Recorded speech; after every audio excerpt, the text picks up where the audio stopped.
gëm naa la mu ne ma gis nga si je pouvais vous raconter ce que les gens me disent sur vous par jour du ngeen ko sax gëm donc xam nga président dafa amoon plusieurs sources d'information et am na ci ñoo xam ne dañ ko daan nax y a des gens qui faisaient des bulletins pour lui di ko embarqué ci ay erreurs yu bu rëy parce que xam nga un président n'utilise pas que les services de renseignement classiques non président di am source d'information yu bari am na ci ñoo xam ne nag c'est des agents doubles tu vois dañuy ñëw di nax président. est-ce que yow bokkoo si ñu ko doon nax monsieur le PM.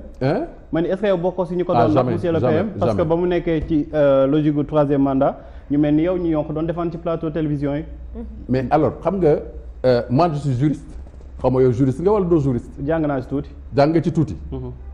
ci constitution bi nga xamee ne. ci la ñu fal président Wade muy constitution 2001. 63. la constitution du 7 mars 1963.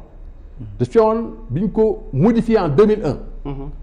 dafa amoon benn disposition bu ñu defoon ci constitution de janvier 2001 benn disposition transitoire qui permettait au président Wade non pas de compter son premier mandat qui a couru de 2000 à 2007 comme un mandat qui devait être pris en considération mais disposition transitoire bi dañ ko libéroon de telle sorte que mandat boobu bokku ci loolu mbaa duñu dalaat non je ne sais pas duñu dal wala duñu dalaat je ne sais pas mais en tout cas ñun pour en avoir le cœur net on avait amené ici de grands constitutionnalistes les meilleurs du monde pour que ñu plancher sur la question des meilleurs selon vous parce que Idriss Seck aussi indi woon na benn constitutionnaliste bu mag boo xamante ni. kenn mënul Carcassonne la tudd defe naa. waaw non indiwu ko daf ko interroger. waaw mais d'accord interrogation bi yegg si na Sénégal donc mën nañu jàpp information bi nga xamante ni moom la bëggoon jàllale Sénégalais mooy que président Abdoulaye Wade. aussi waxuma sax waxu kooku mais bu ñu sukkandikoo ci cadre président Abdoulaye Wade rek yu mu jotoon a wax mosoon na ni que moom mënul def li nga xamante ni mooy beneen mandat donc moom juriste la.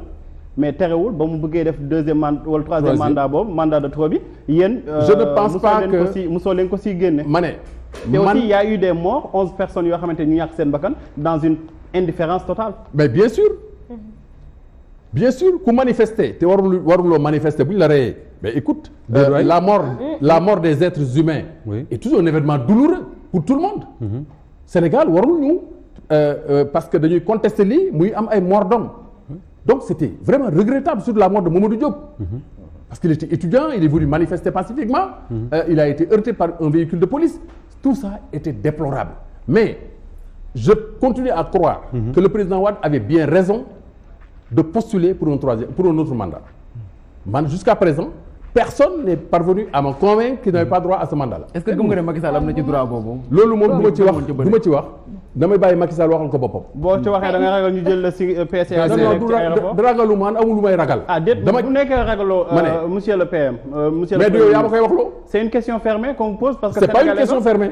man maa la koy poser question fermée. oui. est-ce que tey jii président Macky Sall am na droit def troisième mandat wala amul droit. def troisième mandat je ne réponds pas à votre question. Pourquoi? Parce que je ne veux pas répondre à votre question. Pourquoi privilège dañ. ma ne je ne veux pas vous répondre. PCA ay 10 millions la 20 millions la mais yaakaar naa ne am na lu ko gën mooy sa kàddu. ma ne je ne veux pas répondre à votre question. nañu wax ndax il est candidat. Vous êtes candidat en 2024. Mais ça sert à quoi de venir sur un plateau de télévision si on veut pas répondre aux questions? Monsieur, c'est pas vous qui m'avez invité ici. Mais pas Makhtar. S'il ne restait que vous pour m'inviter, je ne viendrais pas. Mais il fait partie des nañu PM moom dafa bokk ci plateau bi am na droit invité la parce que gënam nga instant bu ci bokkee waru ko may droit mu di ma obligé ma répondre ci lu ma bëggul répondre. C'est pas une obligation. Je ne réponds pas. C'est pas une obligation. Je peux pas t'obliger. mënuma la obligé à quoi que ce soit mais bu ñu ñëwee ci plateau di waxtaan yaakaar naa aussi war nañu mën a échanger yoo xamante ni vraiment damay joxe ay questions nga si je dois me soumettre à vos desiderata. non mais par contre est-ce que mën nga tontu ci candidat en 2024 bul ma tontu ci taw boobu monsieur le premier ministre. est-ce que di nga nekk candidat en 2024. ah ça je ne sais pas encore. je ne sais pas encore. su ko déclaré mënu naa ko laaj benn question. il faut mu répondre aussi.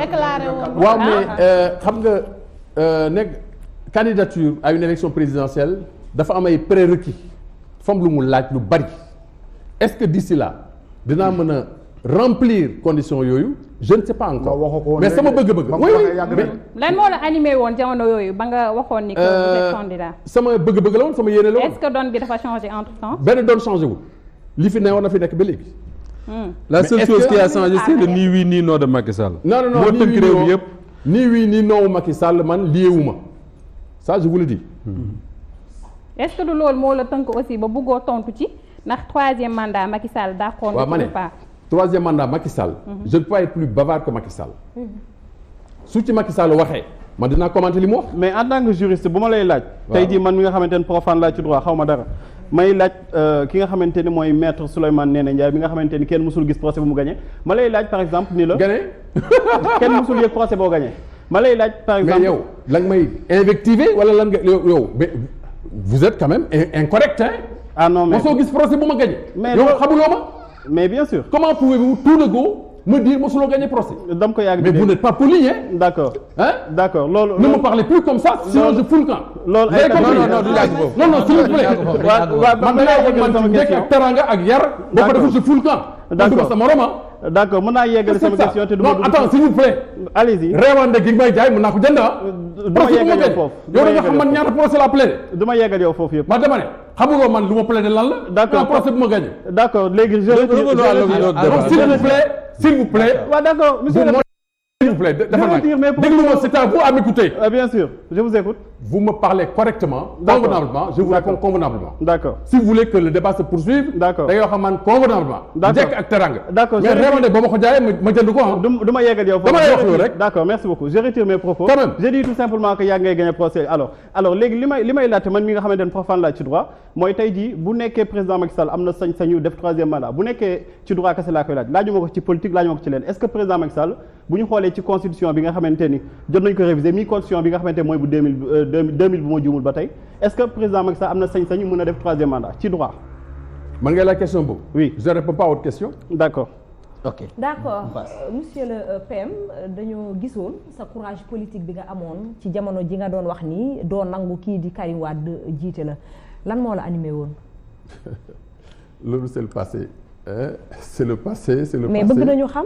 il avait dit je me rangerai jamais derrière ce gosse xam nga loolu lu ko suscité woon dama woon benn chef de cabinet dañu ñëw à la veille des élections locales de 2009 te ñëwul indil ma dossier alors quand je l'ai interrogé mu ne ma génération du concret la bokk ma ne ko mais ñooñu dañu am parti politique léegi mu ne ma non mais dañu bokk élection ma ne ko bon d'accord j'ai appelé mon directeur de cabinet ko kii jëlee ko fi tey parce qu'il n'est plus avec moi parce que tu ne peux pas être avec moi et être à la génération du concret c'était ça alors quelques jours après pour ma fësal loolu un journaliste du quotidien là benn journaliste bu nekkoon quotidien Pape Samba Rendou est venu m'a accordé ko interview il est venu m'interviewer alors il m'a posé des questions qui ont amené cette réponse là parce que ak jaar-jaar bi ma woon PDS mënu moo ñëw rek di bokk ci parce que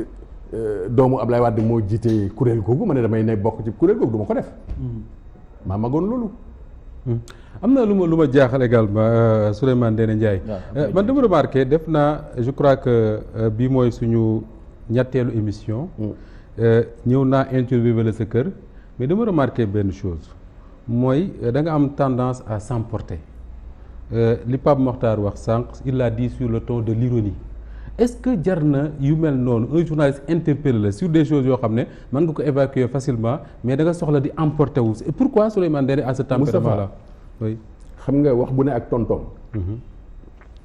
quand lui qui ne me connaît pas me dit que mosuloo gagné procès c'est parce que daf ma yàpp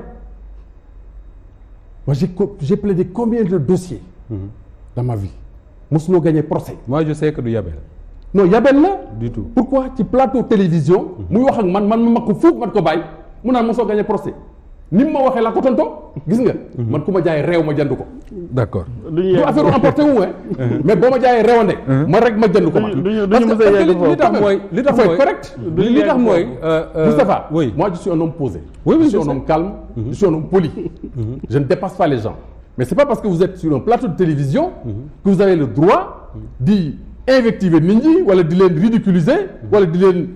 est-ce que parfois xam nga. y a pas de place à ce genre de jeu là. Souleymane Ndéné Ndiaye xam nga def nga ko fi ak Aliou Sow.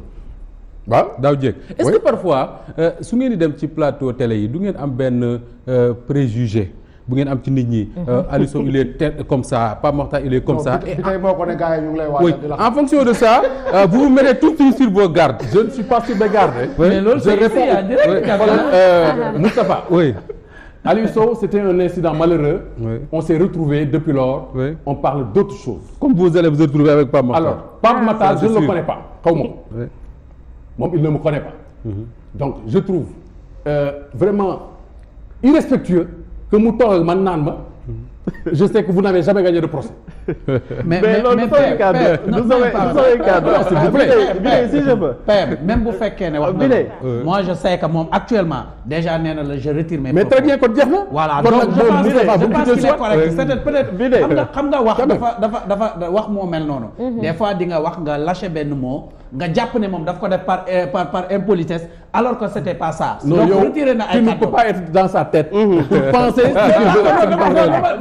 monsieur le premier ministre man tey booy tàng sax damay seddal ndax nga génn ci plateau bi dem suñuy defet lay doon donc du ma la mës a manquer de respect. mais dafa am lu ñu tuddee sarcasme yaakaar naa xam nga ko te yam xam naa sarcasme bu baax. am na sarcasme am mais y a pas de place dérision am na ici. mais s'il vous plaît dérision am na autodérision am na te loolu yëpp dafay neexal émission rek mais du ay question de manquer de respect qui que ce soit bu ñu génnoon fii tey jii du ma sax si xool la plateau bi moo ñu boole moo tax ma wax la lool te lu ma la wax noonu du man maa ko wax gañoo procès ñi nga xamante ni jamono yi ngay attaqué Samuel Sarr wala ngeen di attaquante ñoom ñoo la ni yow mosoo gagné procès moo tax ma reprendre terme yooyu mais c'est pas ay affaire de ñàkk respect wala yooyu noonu dañuy waxtaan rek ñu bëriwul dañ la koy tooñee mais loolu kese la mais je pense que ni réponse du man maa lay jàngal quoi que ce soit réponse bu gënoon adapté mooy par exemple nga ni ma gagné naa nanga bi procès ñii wax loolu xamuñu c'est pas le lieu de faire le bilan de mon engagement au barreau. Non, d'accord.